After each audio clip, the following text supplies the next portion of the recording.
News. New York City. The FAQ NYC podcast getting more and more interesting by the minute. FAQ.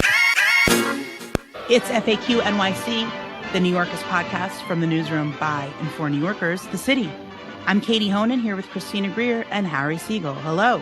Good morning. Hey. In just a bit, Christy and Harry will be joined by Albert Fox Cahn of STOP, their surveillance technology oversight project, who joins to explain why the congestion pricing scheme coming to Manhattan next year, complete with still another network of cameras, will likely lead to even more quote-unquote ghost cars and plates on the streets of New York City. But first, here's just some of the news from another jam-packed week in New York City. Hey, the New Yorker ran a 13,000-word piece about how, stop the presses, Eric Adams often stretches the truth when it comes to his own biography.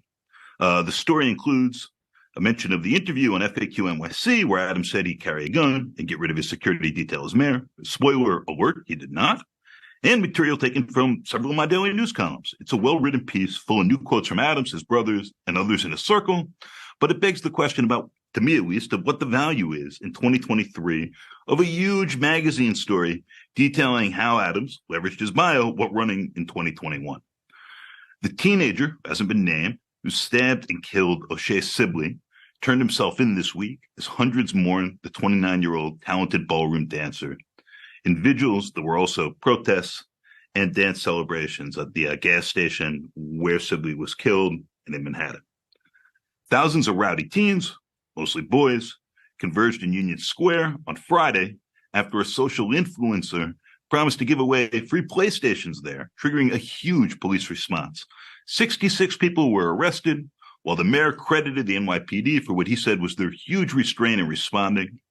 A law enforcement source told me that person had heard, quote, an experienced disorder control sergeant wanted to follow policy with mass arrests, photos and narratives of every prisoner to keep track, and got overruled by new assistant commissioner on scene. Adams, actually at the Sibley memorial at the gas station on Saturday, blamed outside agitators for the incident and said parents, not police, bore responsibility for what happened. He told teens that, quote, you don't get to get free Game Boys and bring smoke bombs and bring M80s and bring other disruptive items, unquote. Federal Judge Laura Swain is going to hear arguments on Thursday for appointing a receiver to take control of Rikers and the city's other jails, as calls for that have grown, while the latest report by Sober and Sane, federal monitor Steve Martin, found, quote, little progress, unquote, toward recommended reforms on the watch of Adams-appointed Department of Correction Commissioner Louis Molina. And finally, a shark bit the leg of a 50-year-old woman, taking off a pound or several pounds of flesh in the waters off of Rockaway Beach on Monday evening. That's the first shark attack by New York City beach since 1953. The woman is now in serious but stable condition. Katie, you've been covering the Rockaways, the lifeguards, the beaches for roughly forever. I got to ask, is there something in the water? There's a lot of stuff in the water. And there's a lot of, it's funny, the last, known shark attack was from 1953. Attack, until I know the motives of the shark, I don't want to say it was an attack. It was just the sharks living their lives. But yeah, I think with the cleaner waters, you're going to see more sea life, obviously, there. So pretty brutal. It's very rare. I will say there was a flyer, or not a flyer, one of those plain messages flying a few weeks ago that reminded people you're more likely to get skin cancer from sun exposure than get bit by a shark, it made me reapply my sunblock. But yeah, I think over the last few years with the shark sightings on Long Island, there's been heightened surveillance from New York City parks. They've had closures if they've seen sightings and they've spotted sharks and have told people to get out of the water. The beaches in Rockaway today, on Tuesday, August 8th, are closed for swimming. I don't know what they think, like the shark just hung around or something. I don't know if they're going to try to arrest the shark. I don't know what the plan is, but yeah, the ocean is very powerful and dangerous. And sometimes there's also dolphins. My whole thing is the dolphins can be kind of rude too. So who knows what the dolphins are up to, but yeah. Do we have seals like the California? Oh, we got seals. Oh yeah, we have seals. And are they aggressive like the California seals? No, they don't often. They appear on the beach, usually in the colder weather. Sometimes they go out of the water on the sand to warm up. You're usually supposed to keep a safe distance from them. I don't know if they're like gonna attack you. Maybe if you go near them. I mean, everyone, if you get too close, could attack you. Hey, listen, people included. Yeah, I exactly. have a quick question though, Katie, since you are literally my go-to person for all things oceanic, lifeguard, etc. But with climate change and the warming of the waters, the fact that these sharks seem to be coming closer and closer to shore in not just New York, but beaches all across the country. Is there lifeguard training for what to do if a shark bites a swimmer, or is that not yet on the docket for the lifeguard safety training manual? No, that's a good question, and it goes to the lifeguard training, which is very problematic. I think if someone gets bit by a shark, it's going to go right to EMS and the fire department. Mm-hmm. I spoke to a lifeguard this morning who said, I guess some Coney Island lifeguards told them that they always keep a tourniquet. They have that in their medical emergency. But as I've repeated multiple times, the lifeguards, despite being in a life-saving role and a life-saving job, they do not have a lot of the life-saving equipment. It's not like they have a forerunner to rush someone up. That's all going to be on EMS and fire. But I think what they do get when you're on the ocean, you're trained to spot like a rip current, and you're also trained to spot a fin. And what could that fin be? You see a lot more schools of dolphins out in Rockaway. Growing up out there, we never had any dolphins. I tell people this and I sound like crazy. I'm like, it's only the last maybe 8 years where I've seen dolphins on the regular, like all the time. There have been whales. There's also different kinds of sharks, little sand sharks and that kind of thing. But yeah, they're trained to look for fins, and then they can determine that's a dolphin. It's a safe enough distance. But then in previous summers, there have been shark sightings or presumed shark sightings. And then they sort of close the beaches down for a little bit just to let them go where they got to go. Just to correct, by the way, the 1953 shark bite was a teenager who'd been fishing and hooked a shark.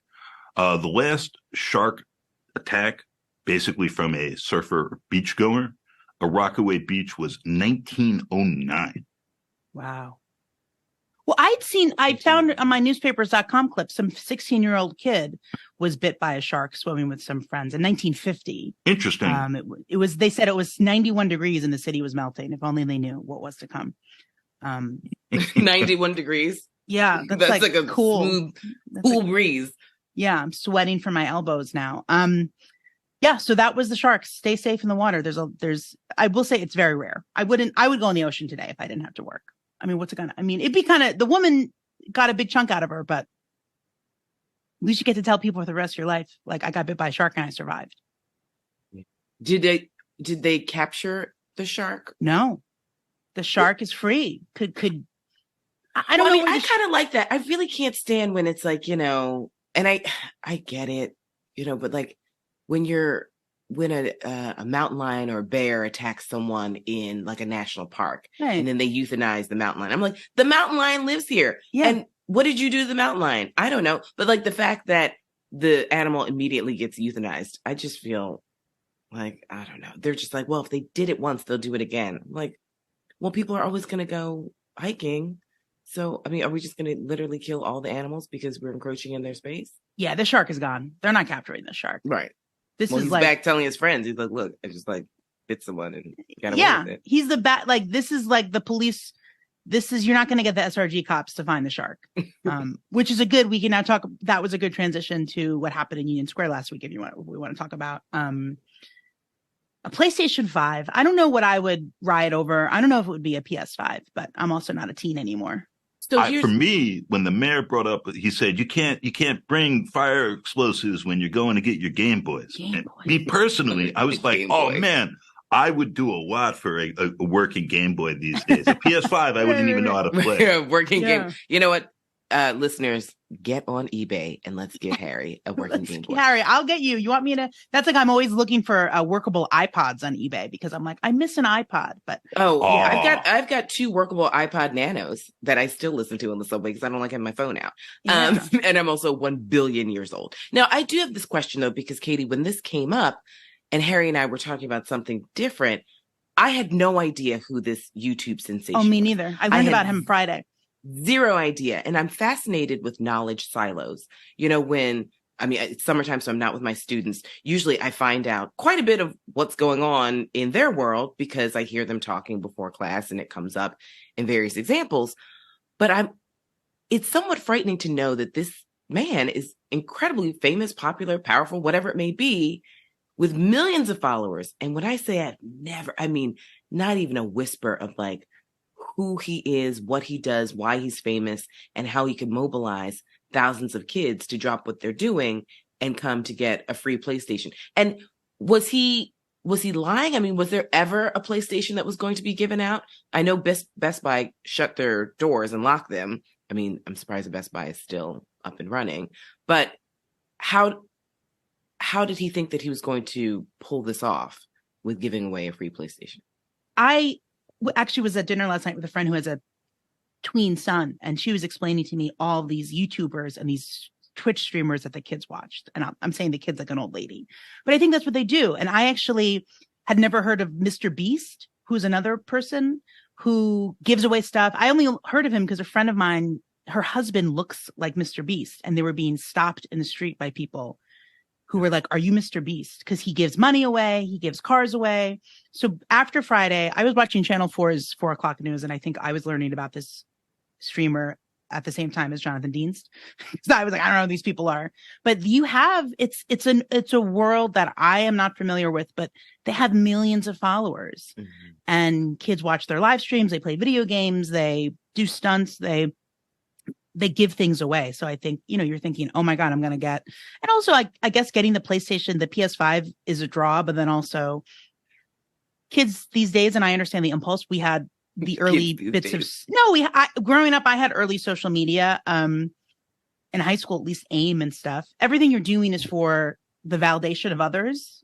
I mean, adults do that too, but you want to be seen on your live stream or on your Instagram or your Snapchat, like in Union Square with, I don't know. Right. I guess that's you're in the mix. Draw. You're in the mix.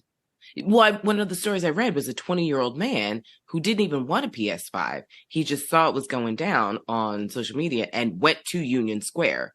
So that's what he just wanted to be involved in part of, I guess, the quote unquote community that is. I mean, this is where, there is a difference between Chrissy and Harry, who were Gen Xers, who grew up with Game Boys, and, we're like feral people because, we went from kind of nothing to everything technologically. And so this idea that, of FOMO, it's just like, well, either you have a bike and some skates or you don't. Like, that's kind of, either you can get there on your bike or you can't. That's the FOMO. But we didn't have, telephones the way that kids do now. It's like, I don't know.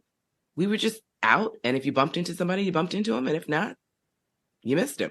Yeah, everything you may have missed the big thing, whatever it is. Go, Harry. He has younger kids. He can explain the psychology of. Right. I explain nothing. My kids do know. My older one knows who Mr. Beast is, and it's like, those things aren't real. He's making it up. Like, I figure that's right, but I also have no idea what we're talking about. What I would like to know is how the NYPD, which monitors and surveils everything and has a whole gang unit that basically works by watching people's, Facebook channels and like the beefs and whatnot that are popping off there, and has a whole database based on that, pretty much totally missed this event. So they had to declare like a level 4 live mobilization, which is like the highest level, because they were taken totally aback by how many people assembled.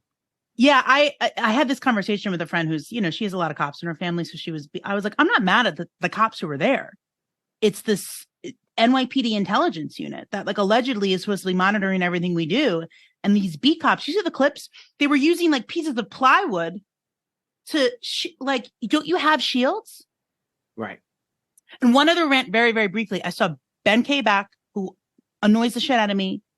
This is the opposite. This is like when I side with Nicole Gelinas, when they're like, Oy. what happened on Friday wasn't a riot. Everybody relax. I'm like, how the fuck would you describe it? I'm sorry. Like, you were not there. You were at home. Like the TV reporters, Stefan Kim was like scared. Like if you were around dozens of kids who were jumping on cars, you could be the most anti-car person in the world, but I'm sorry. If you're destroying someone's car, like, fuck off. Like, I just was like, I'm not saying these kids should go to the fucking federal prison, but how else would you like to describe it? You could be like, New York is, it's sort of like there's not two sides. It's not New York is a shithole, hellhole, blah, blah, blah. And New York is the greatest place in the world. There's like a medium. And I just, when everyone is so reflexively gets like, God, everyone just like relax. Everything was fine. I'm like, no, it was a little scary looking. And so this question of having tremendous information and yet getting caught in some sense with your pants down is, so to speak, is perhaps a perfect segue to bring back to the podcast Mr. Albert Fox Cahn. Albert, welcome. Hi, Albert. Hello. Oh my gosh, so great to see you all. I know. Nice glasses, by the way. And bookshelf. Thank you. My girlfriend gets all the credit on the glasses.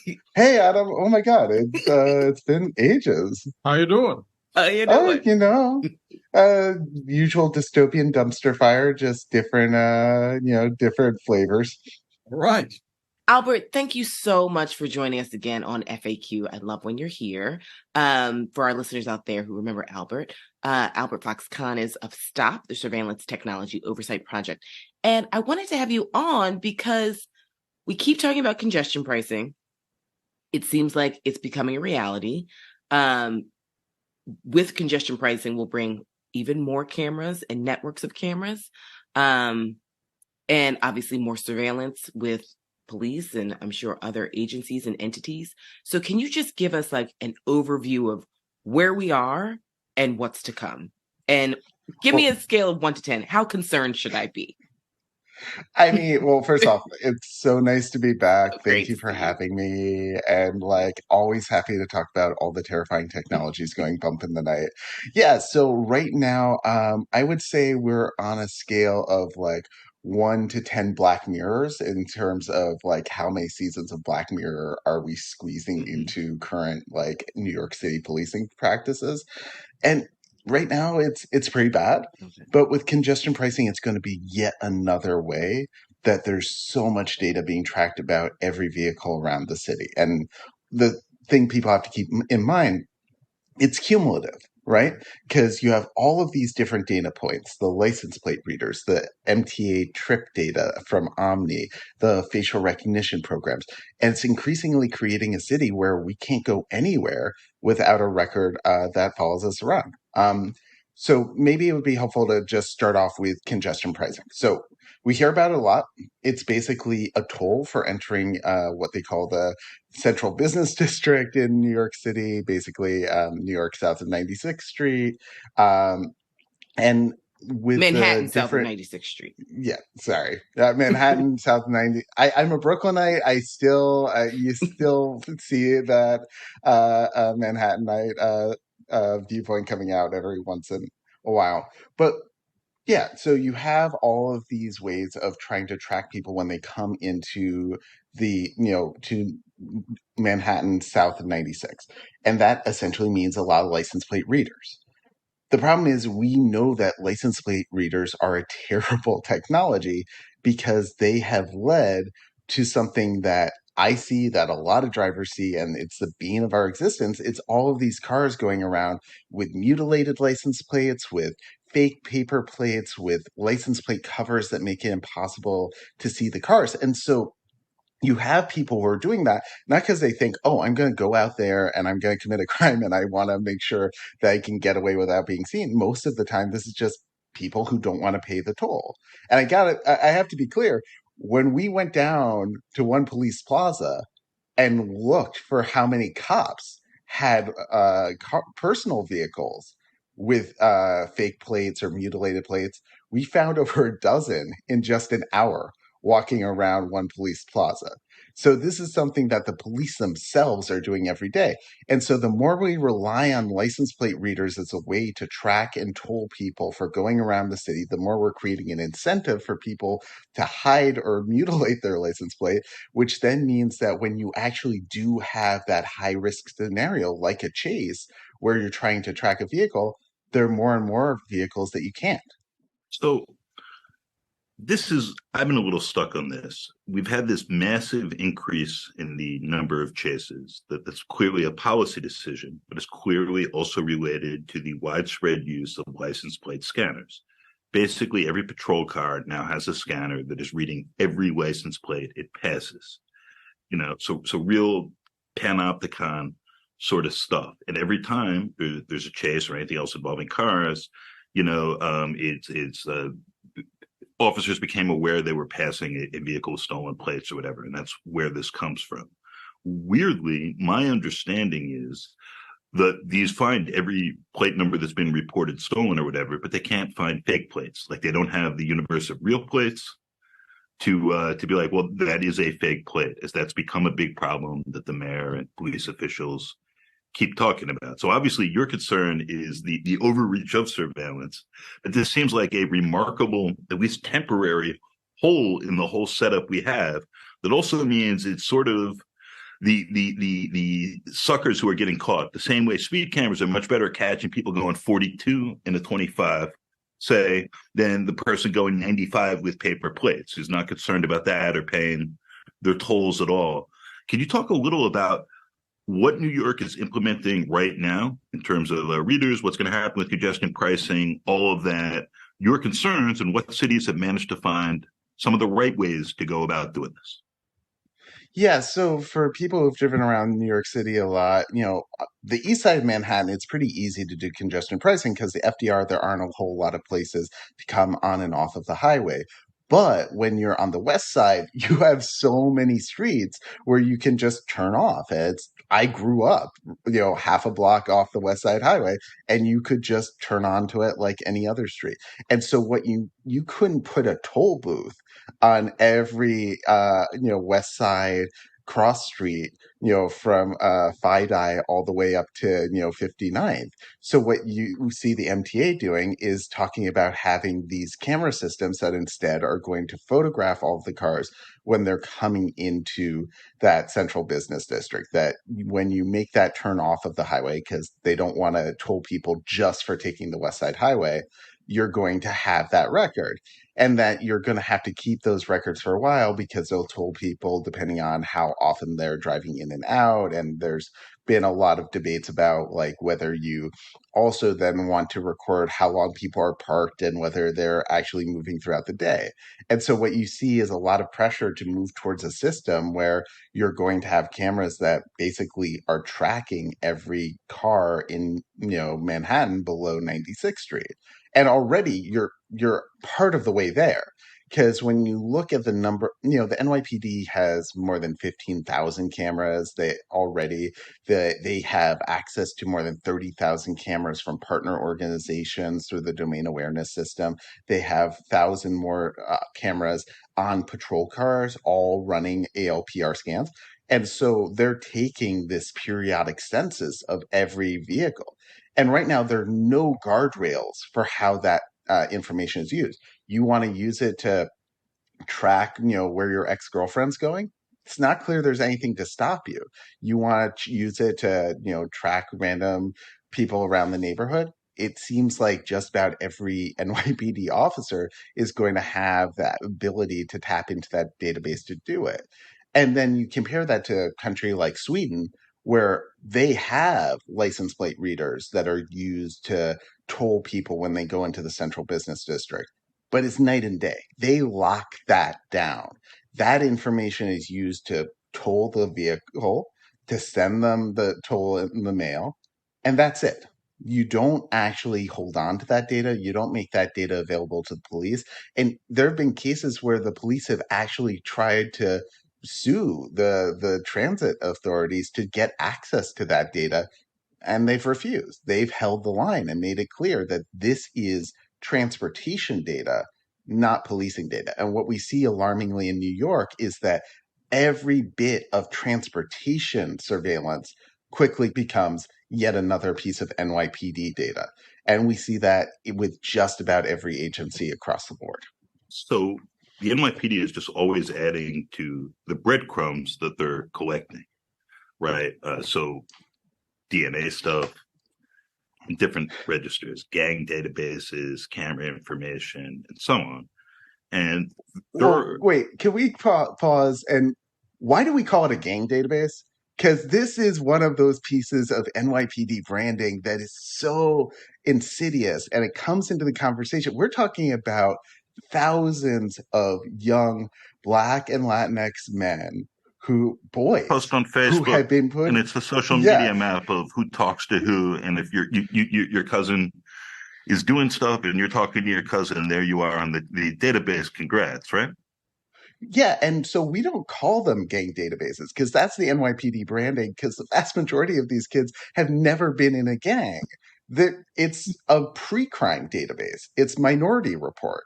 It is trying to predict who will commit a crime in the future based off of who they know today, and it This is is just a digital this dragnet. is my question. Is the defense of a lot of this is, look, we're finding past serial killers, because somebody put their information into Ancestry. We have this information. If there are kids boasting about the violent shit they're doing online, we should be monitoring that and keeping that information. And so the defense of all this, which is in some ways the same as the critique, is this is useful. This is how we monitor and maintain public safety. It would be crazy not to be aware of things when we're able to, about where the cars are in Manhattan, about who's talking stuff to who online, all of that. So I'd like you to unpack that a bit, why protections are useful and in order here, and what's wrong with that defense of all of these systems, and let us just gulp up data everywhere we can. And then trust us. We have internal safeguards. There's judges watching stuff. We're going to do this right. Well, first off, there are no judges watching any of this. So all of this is done without a court order, without a warrant, without approval by any civilian. And think about it, there's a rule of law issue. If there was a country somewhere else on the planet where police officers on their own decided what to purchase, how to track the public, and to use that in secret without any oversight by the courts, and then to build up massive databases all in the name of public order, we would call it authoritarian. We would say that it wasn't consistent with democracy, and yet that is American policing. American policing is one of the least democratic institutions we have because ultimately those in power who theoretically can control it don't actually have the political will to do it.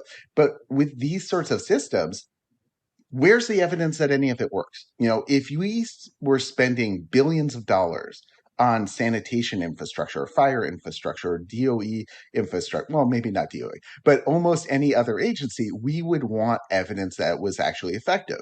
But on the rare occasions that we actually look at these systems, it's garbage in, garbage out. So one of the few systems we have, third-party reviews of the underlying technology is called ShotSpotter. It's directional microphones that are placed primarily in low-income neighborhoods, largely in and around public housing, that supposedly find when there's a gunshot going off, except 90% of the gunshots reported, according to Chicago Inspector General, are fake. They can't actually tell the difference between gunshot and car backfire. And with a lot of these systems, they are claiming that they can decide who is going to commit a crime in the future based off of what they're posting on social media today or based off of what color shirt they're wearing today, even though they have basically every color of garment listed as gang affiliated. And yet, when you ask for the evidence that this actually works, there isn't any. There's no evidence that any of this is effective.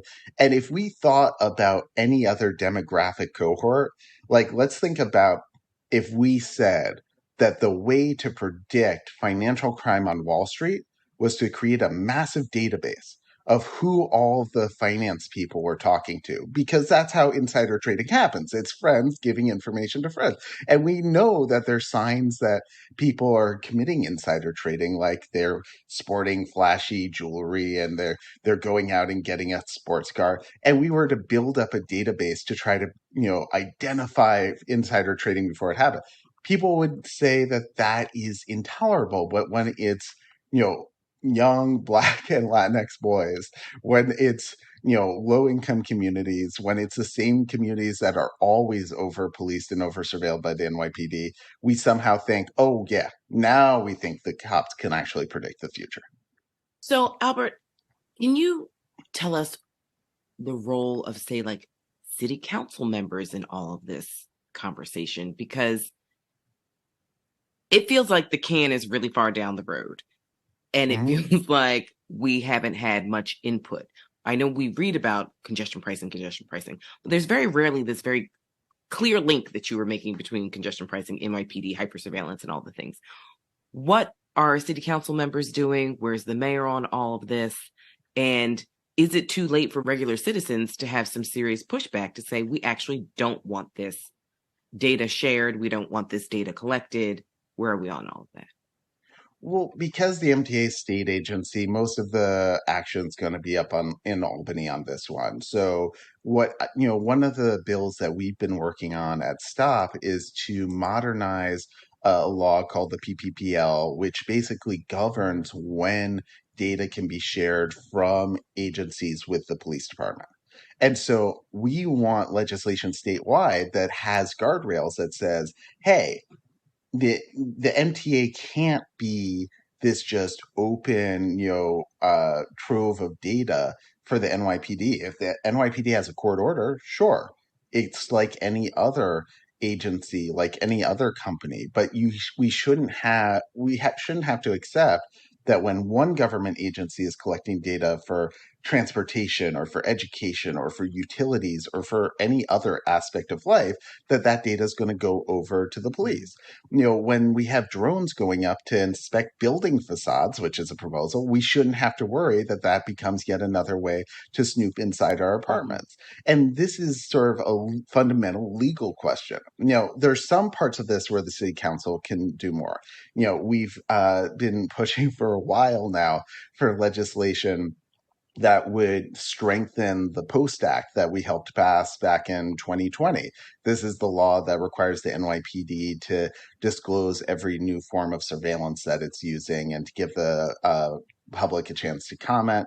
It was a first step, but the NYPD has flagrantly violated it. And so we're pushing for the city council to strengthen that law, make it so that there's a chance to actually sue the NYPD when there's a violation, to actually make sure that there are real consequences when they ignore those requirements. But, the mayor, rather than, take a breath. Can we just take a all breath. be honest? Every time we say it, you just got to take a breath. Like, I can't say I have high hopes for Eric Adams. I can't even say I had middling hopes for Eric Adams, but I had some hope that he would be willing to push back against some of the most blatantly invasive and unproductive forms of surveillance theater. Why? Why would and Albert, I love and respect you, but why would you think that a mayor who identifies as a cop first, very often, far too often for my taste, why do you think that he would push back from the very agency that A, would get money doing all this stuff, and B, give them more power, which we see he's still very much connected in his identity to the NYPD?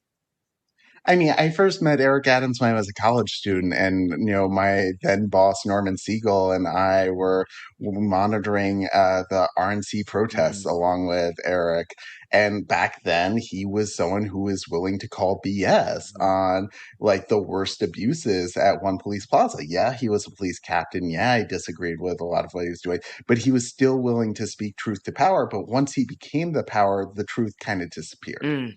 And so I think I would have hoped that he cared enough about real public safety gains to stop with some of the nonsense gimmicks, but instead he's just doubled down on the gimmicks as a way to capture the news cycle. Things like the NYPD messaging drones as a way to respond to the pushback against his really terrible response to the Canadian wildfires. He's very good at using the latest gadget as a way to distract people from what's creating headaches for him. So, Albert, then I have a follow-up zooming out of New York City then. Who are your allies in Albany? And then I want to shift just a little bit to other cities. Are you all looking at other cities who are doing it right? Or is New York City following other U.S. cities who have already gone down the wrong path? So first off, like it's been amazing to see Kristen Gonzalez in the Senate this year. She's the chair of the technology committee, and just like to have someone who knows the technology that well, who really comes to it from a place of expertise and also is willing to, question a lot of the entrenched orthodoxy up in Albany has been really thrilling for me this year. And, we continue to build out our uh, coalition more broadly there. Senator Zellner Myrie has been a great champion.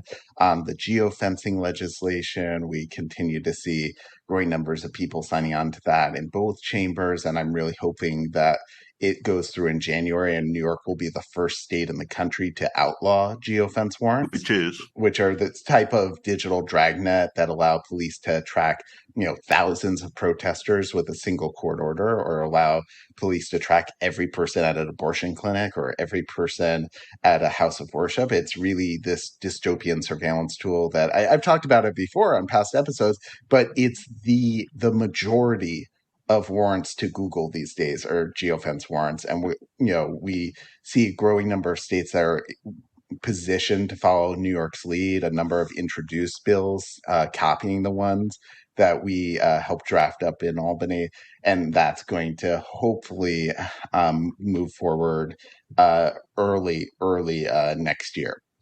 But, we unfortunately, at the very top up in Albany, see a real contradiction, because we have a governor who has talked about wanting to make New York a sanctuary for abortion care, for gender affirming care, to allow people from all across the country to come here and get medical services at a time they're increasingly criminalized. And she's the same woman who said, well, you think Big Brother is watching? Good, when she rolled out cameras inside of MTA trains. And she doesn't see the contradiction that a lot of the same surveillance tools that she is promoting as part of this security theater to make people feel comfortable back in the trains are the same systems that out-of-state law enforcement are going to look to try to target abortion care in New York. And so we have real questions about, well, why is New York law enforcement still part of the fusion centers operated by the federal government,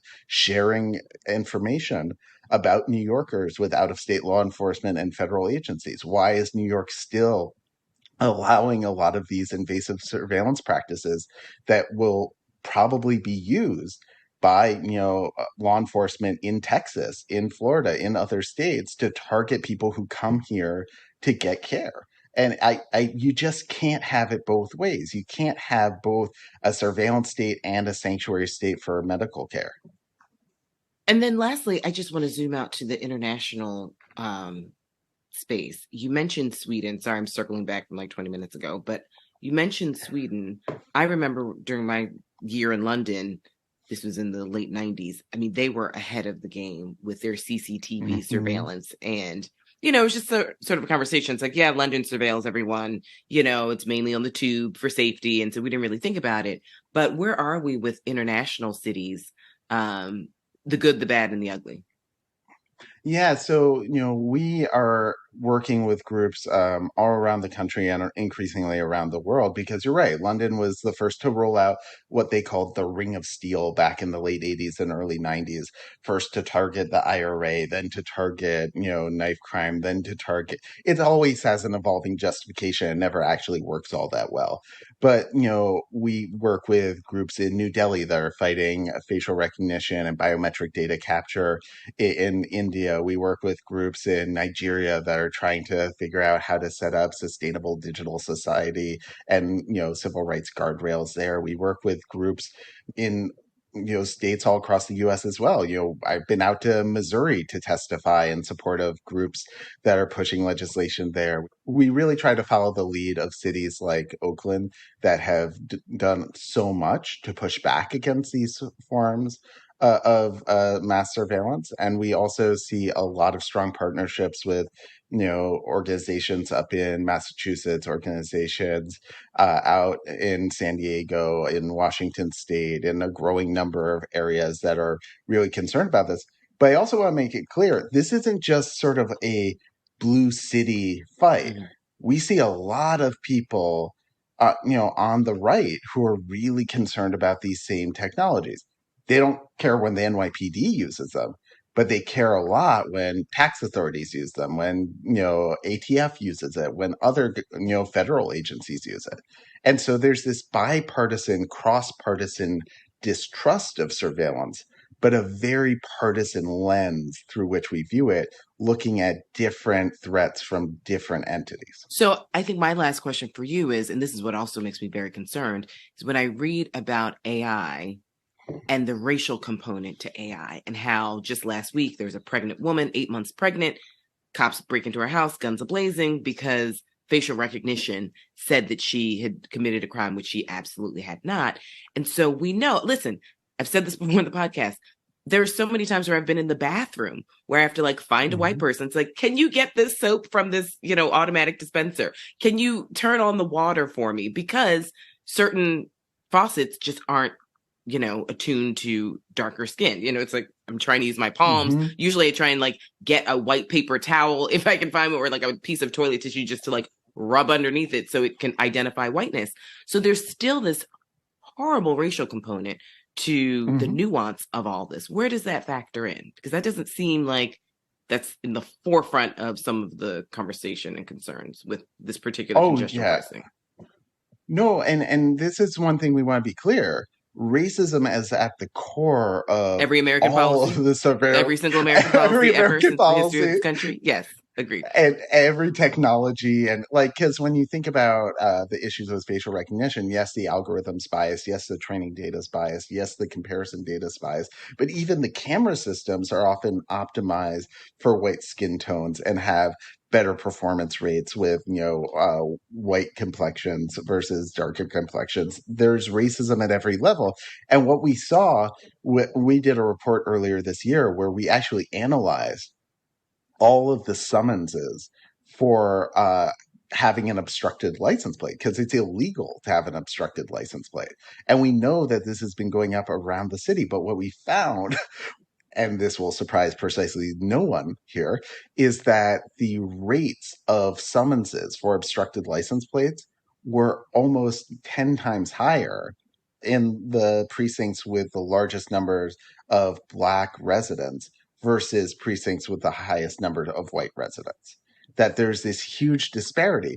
And so you have all of these white drivers who can basically cover their license plate with impunity, while Black drivers are going to be pulled over, where they're going to face a summons. So let's think about it. So it's not only putting Black drivers at even higher risk of being, stopped, of all of the potential violence that comes with stops, because we know that Black drivers are much more likely to be attacked by police during a traffic stop than a white driver, controlling for every conceivable factor.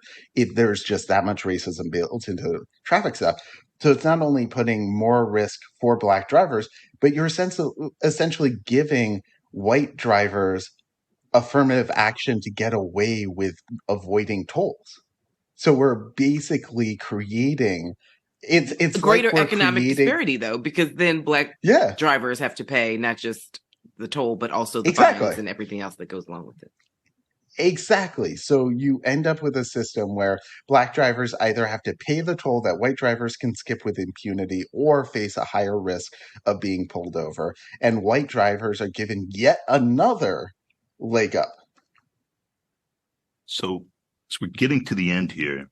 I'm going to throw a few things out there and the closing question. And you can then run through as best you can. And Albert, thank you for rejoining the pod. You are been over the years one of, I think, of our most regular guests, and it's always good and interesting to have you on. So, in a few directions, you mentioned these drone announcements the NYPD says they're working on. It's not clear really what the policies are, let alone the legal practices that are meant to constrain the NYPD's drone use. That's an interesting question. But I just point out to listeners who have sympathy with the police and the NYPD to think for a second about how much this resembles what happened in China during the pandemic, with sending drones out to tell people to go home and using those in essence as an enforcement system.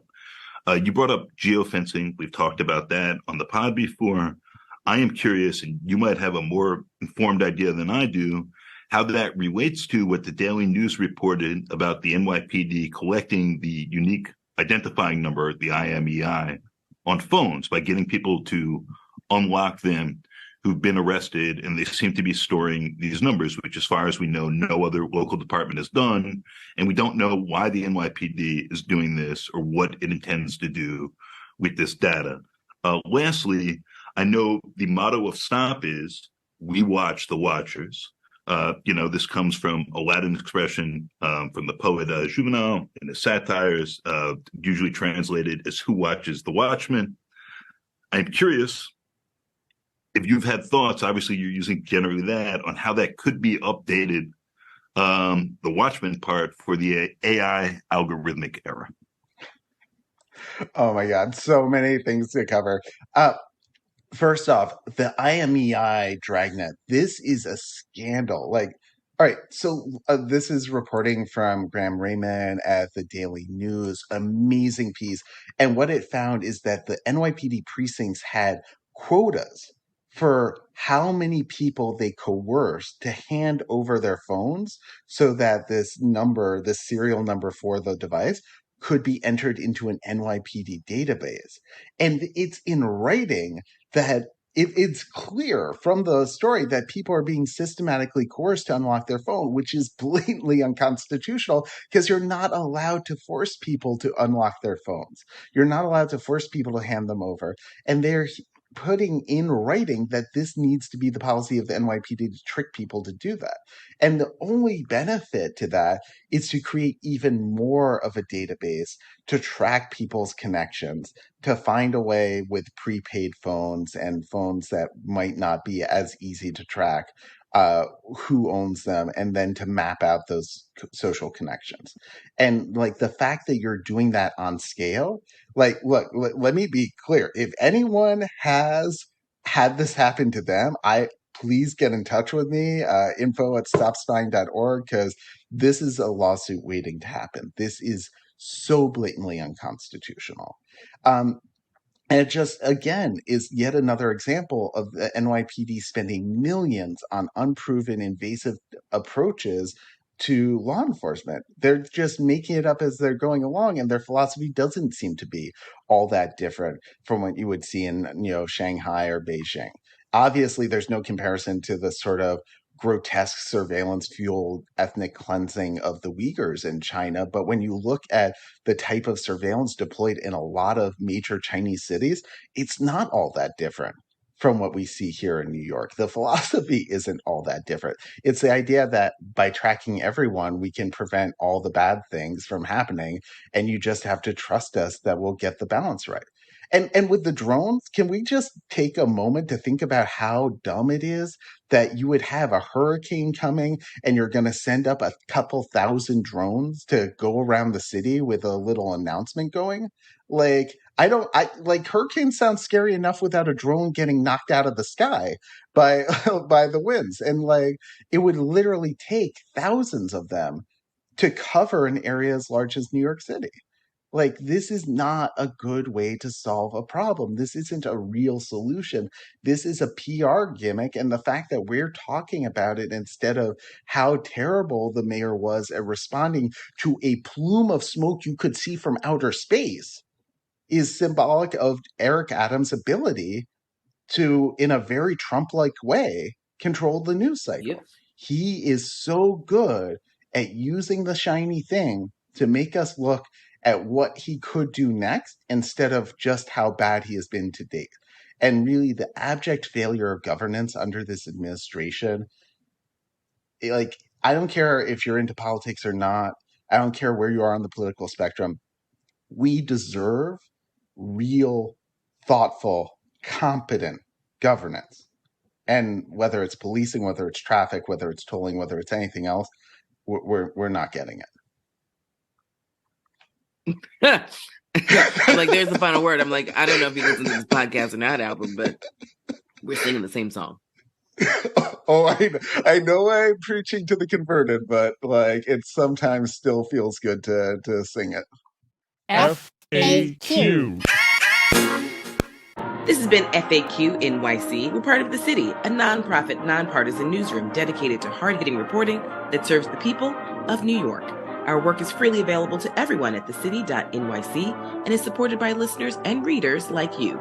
Go to thecity.nyc/give if you'd like to pitch in.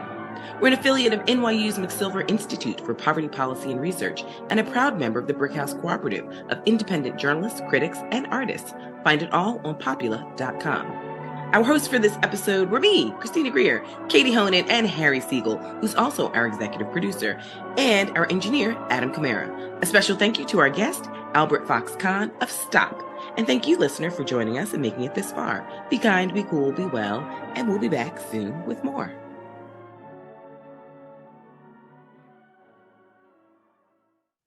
Thank you so much for joining us, Albert. I always learned so much. Please promise us you'll come back, because I also feel like technology is changing and shifting so quickly. We're talking about drones and cameras this week, but who knows what we'll be talking about in just a few months. And there's so many racial and class elements to the nuance of the story. I want to thank you for the work that you and Stop do. And also thank you for keeping the pressure on our electeds in Albany and also in New York City. Oh, thank you so much. It's always such a pleasure. Albert, how old are you? Redacted for the podcast. Beep. So, do you know who Kai Kanat is? I may be hideously mispronouncing the name.